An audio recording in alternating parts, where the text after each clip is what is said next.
The Lord said to Moses, "Speak to the Israelites and say to them, if anyone makes a special vow to dedicate a person to the Lord by giving the equivalent value, set the value of a male between the ages of 20 and 60 at 50 shekels of silver, according to the sanctuary shekel. For a female, set her value at 30 shekels. For a person between the ages of 5 and 20, set the value of a male at 20 shekels and of a female at 10 shekels.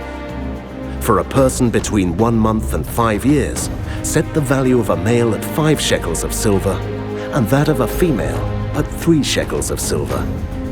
For a person 60 years old or more, set the value of a male at 15 shekels and of a female at 10 shekels. If anyone making the vow is too poor to pay the specified amount, the person being dedicated is to be presented to the priest, who will set the value according to what the one making the vow can afford. If what they vowed is an animal that is acceptable as an offering to the Lord, such an animal given to the Lord becomes holy.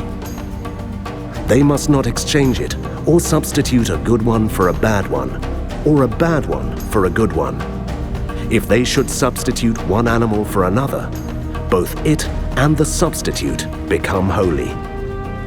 If what they vowed is a ceremonially unclean animal, one that is not acceptable as an offering to the Lord, the animal must be presented to the priest, who will judge its quality as good or bad.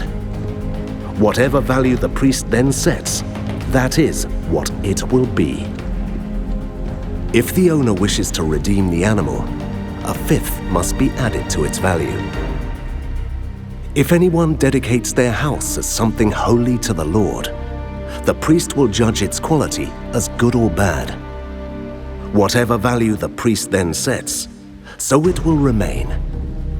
If the one who dedicates their house wishes to redeem it, they must add a fifth to its value, and the house will again become theirs. If anyone dedicates to the Lord part of their family land, its value is to be set according to the amount of seed required for it, 50 shekels of silver to a homer of barley seed.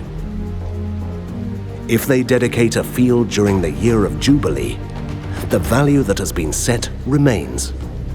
But if they dedicate a field after the Jubilee, the priest will determine the value according to the number of years that remain until the next year of Jubilee, and its set value will be reduced.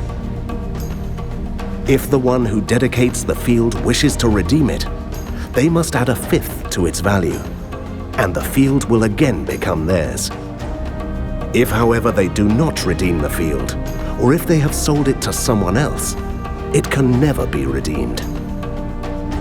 When the field is released in the Jubilee, it will become holy, like a field devoted to the Lord. It will become priestly property.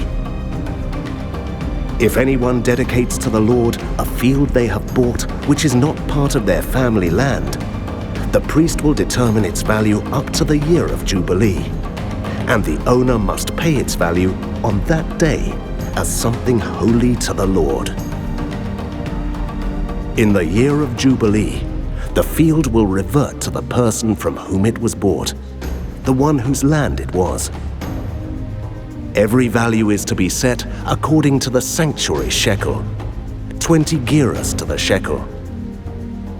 No one, however, may dedicate the firstborn of an animal, since the firstborn already belongs to the Lord.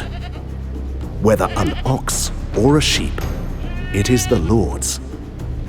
If it is one of the unclean animals, it may be bought back at its set value, adding a fifth of the value to it. If it is not redeemed, it is to be sold at its set value. But nothing that a person owns and devotes to the Lord, whether a human being or an animal or family land, may be sold or redeemed. Everything so devoted is most holy to the Lord. No person devoted to destruction may be ransomed. They are to be put to death.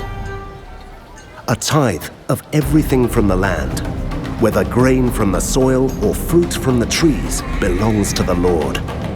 It is holy to the Lord. Whoever would redeem any of their tithe must add 1/5 of the value to it.